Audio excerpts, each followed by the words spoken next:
जादुई पेड़। उदयपुर शहर में सिमरन नाम की एक लड़की रहती थी। सिमरन ने अपने कॉलेज के बहुत सारे फैशन शो में भाग लिया था। सभी फैशन शो में वो हमेशा विजेता रहती।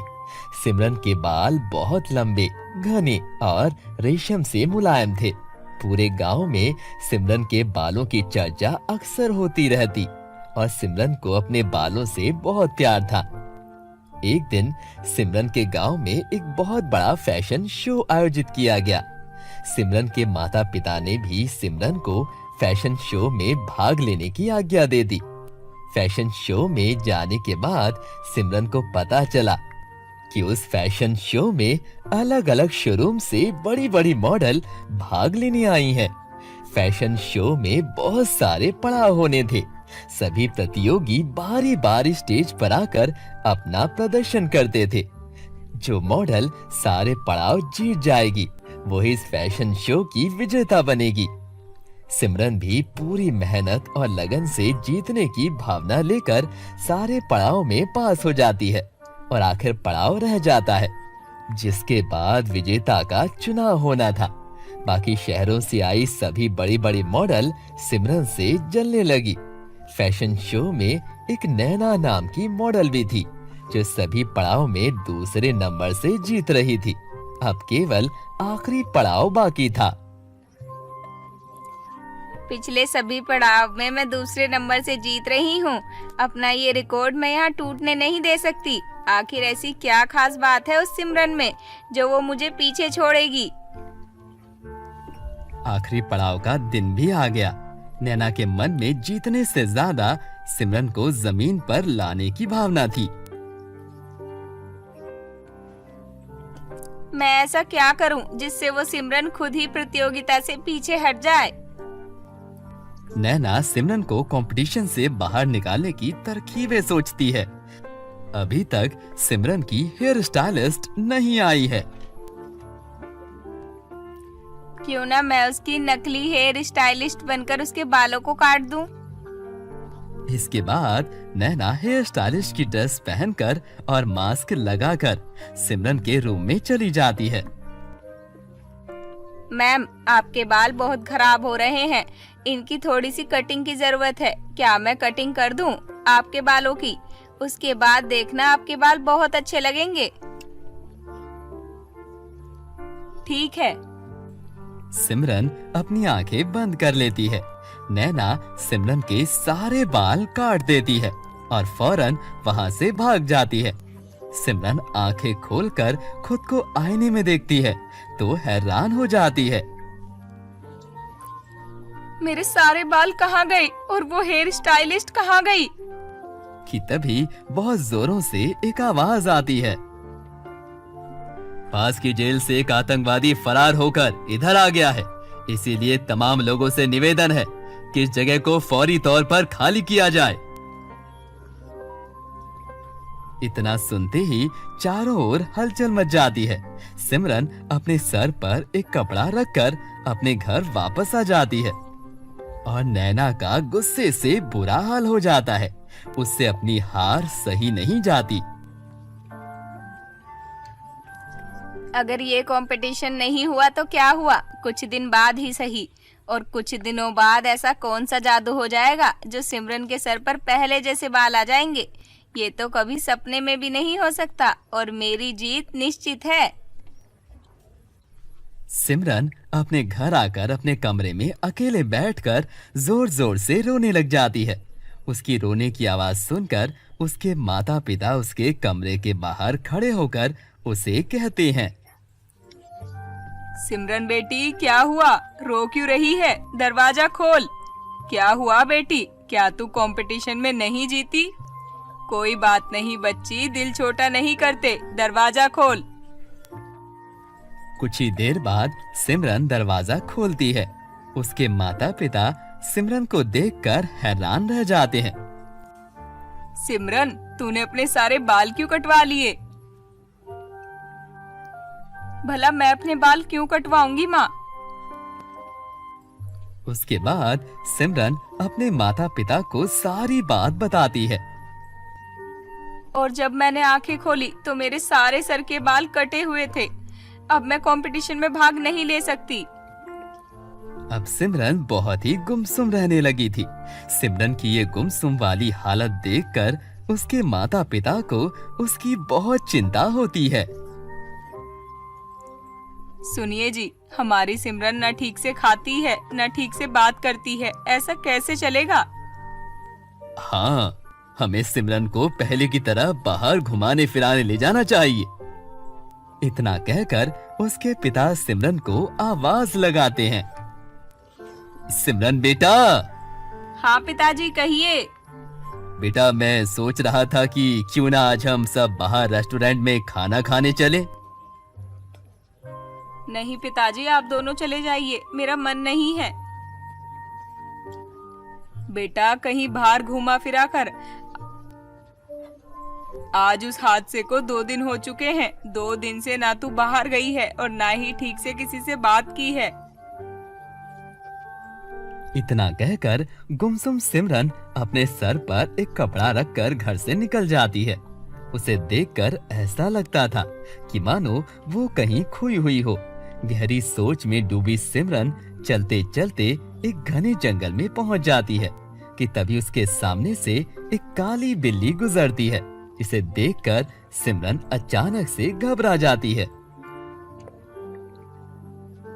बिल्ली थी, मैं तो खामखा ही डर गई थी।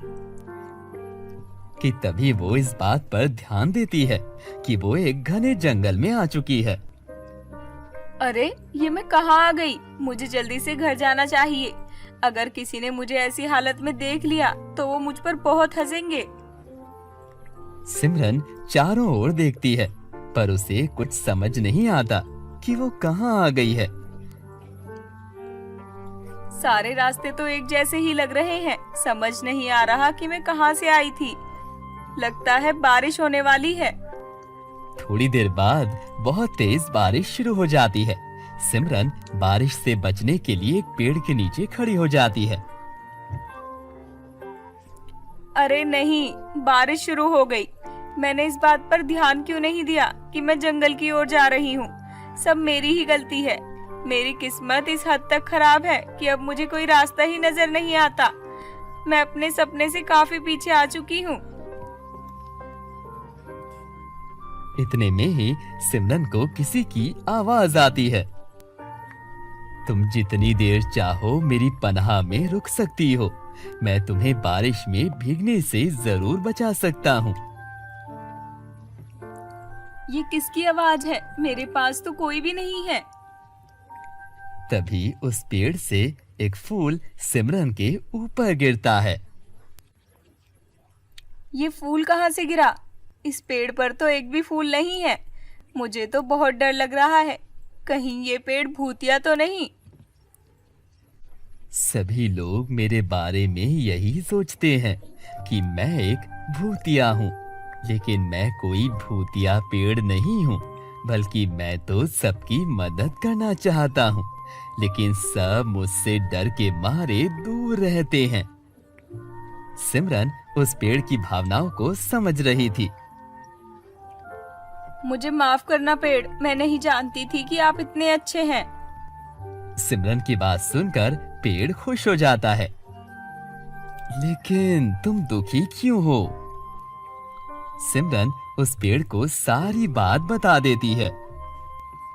सुपर मॉडल बनना मेरा सपना है, लेकिन उस फैशन शो में जाने के बाद मेरा सपना बर्बाद हो गया। अब कोई भी मुझे अपनी मॉडल नहीं लेना चाहता। मेरे सर पर बाल नहीं है ना, इसीलिए। मैं अपने पहले वाले बालों को बहुत मिस करती हूँ। कल के दिन आखिरी पड़ाव होगा। मैं सभी पड़ाव में प्रथम स्तर से जीतती आ रही हूँ, लेकिन अब मैं आखिरी पड़ाव में भाग नहीं ले पाऊंगी। मुझे बहुत अफसोस है। बस इतनी सी बात।